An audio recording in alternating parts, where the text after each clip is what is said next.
motor. Lutsaw. Sayang. Wala na siya motor. Maglakad ka na lang pa uwi. May brand yan siya motor. Ano ba?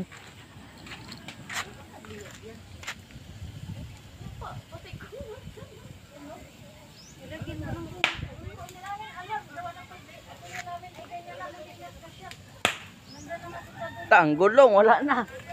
Takop ng gulong. Nasaan nga may-ari niya? Nandyan. Ha? Nandyan. Naputok yan, ang gulong yan ay naputok ay sa bundok baga. Kaya na baga motor yun sa bundok. Ay, kaya yung ubog pala. Paano yung hinangisa ng tubig? Ano nangyari siya pare?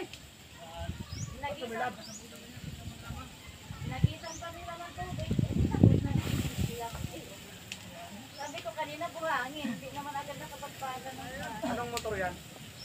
Rose. Bigla na lang sulat.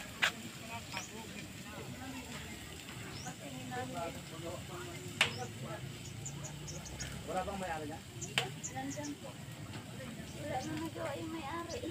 Wala na magawa yung may-ari. Lumiyak na. Sayang ang motor.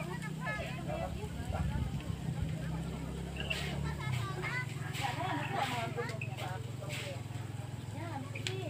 Ayos na kayo nagpaga.